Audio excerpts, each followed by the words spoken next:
Ocean waves, radio waves, light waves, as well as microwaves are all modeled using trigonometric functions of sine and cosine. Yes, even surfers who use technology predict where the good surf is going to be, use trig to help them track the best surf. Hi, my name is Tom Atwater, and that is what we will be examining in today's lesson, trigonometric functions and their graphs. Let's start by reviewing the graphs of the 6 trig functions, starting with y equals cosine x and y equals sine x. Remember that the domain for both of them is from negative infinity to positive infinity. The range for both cosine and sine is -1 to +1 inclusive. And the period for both of them is 2 pi. So you can see that we have this for our cosine curve, and here's our sine curve. Let's take a look now at the tangent and cotangent. The domain are all values, for the tangent, they're all values not including net plus or minus pi over 2 and its multiples plus or minus 3 pi over 2, etc.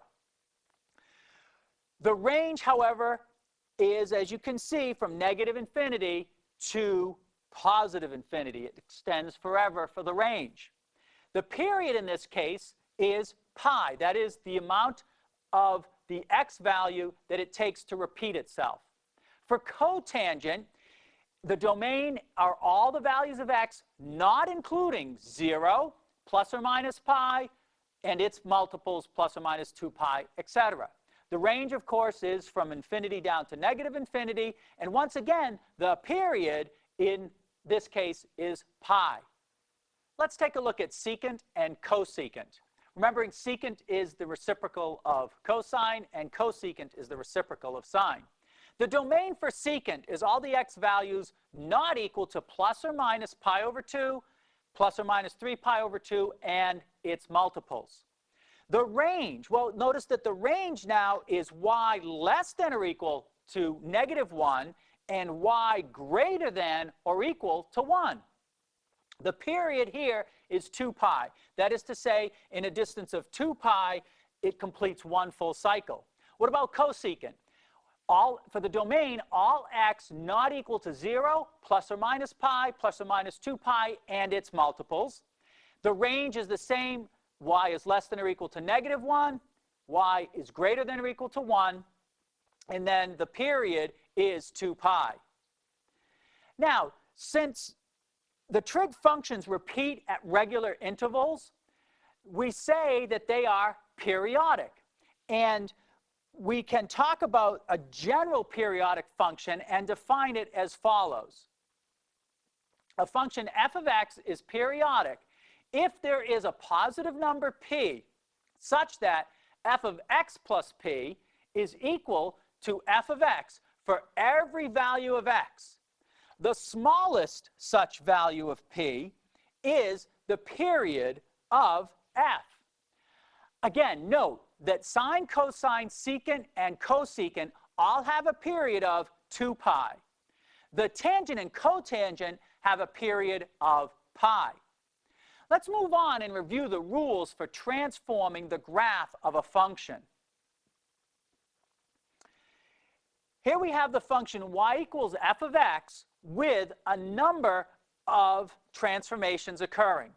First of all, the a here tells us that it's a vertical stretch or shrink. That is to say, it's going to increase the height of the graph. If it's negative, then it's going to be a reflection about the x-axis. All right, then for b, here, that represents a horizontal stretch or shrink, which has to do with the period. And if it's negative, then it's a reflection about the y-axis. For c, that's a horizontal shift.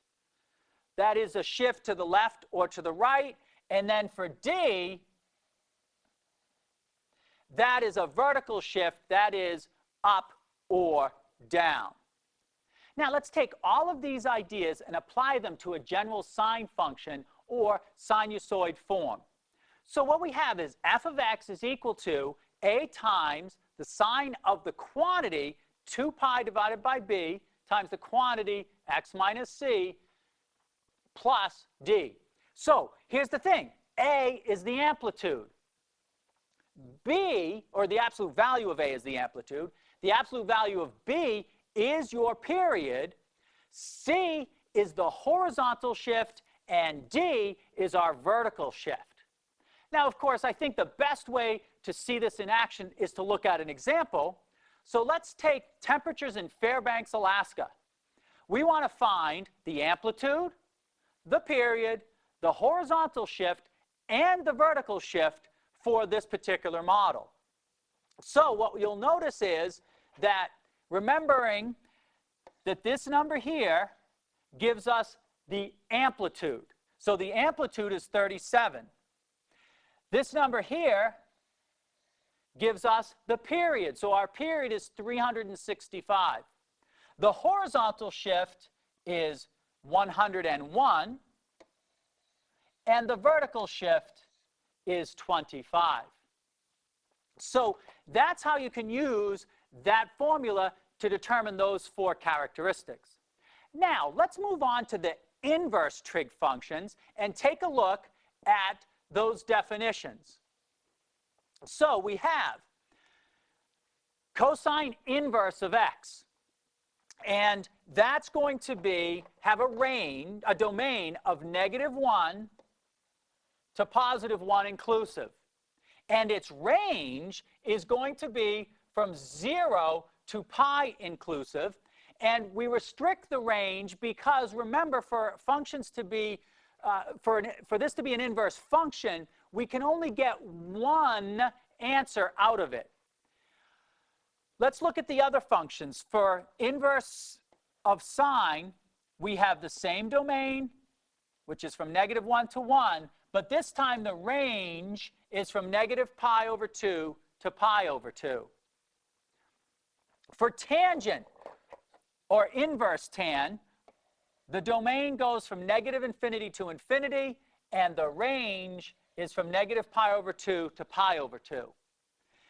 For secant inverse, we have the domain is x, the absolute value of x is greater than or equal to 1, and we have that the range goes from 0 to pi, not including pi/2, because if you remember, that's where we had a vertical asymptote.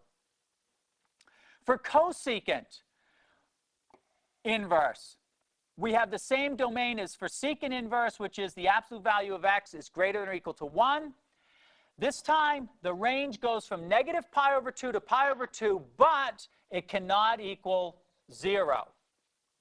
And finally, for cotan inverse, we have a domain of -infinity to infinity and a range of 0 to pi. So again, let's look at doing an example that makes use of the inverse trig functions.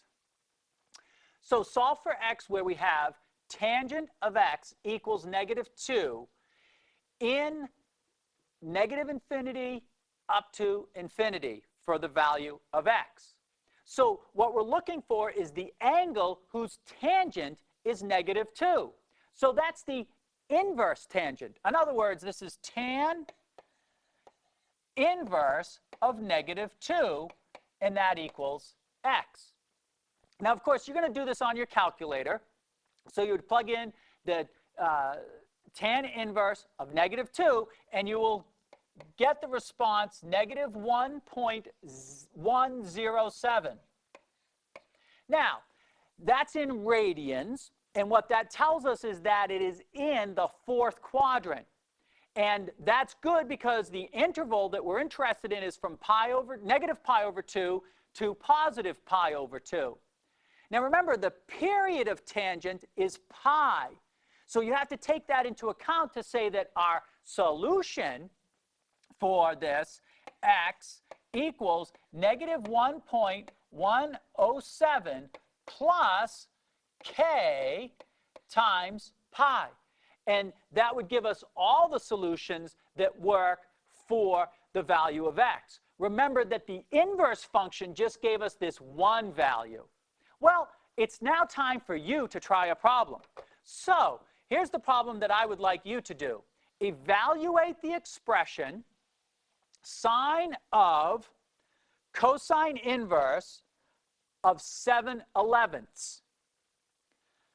Pause the video while you work on this problem, and when you're finished, restart the video to check your solution.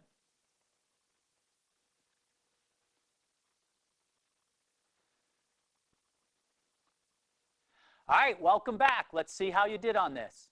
Now, we're told that the cosine, or we want the sine of the inverse cosine of 7/11. Now, what we can think of is that the 7/11 are two sides of a right triangle.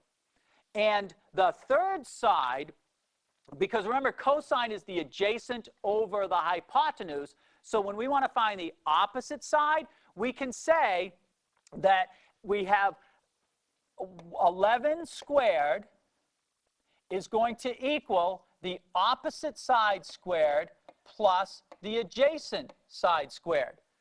So we solve the Pythagorean theorem, and what we'll end up with is that the opposite side is equal to 6 square roots of 2.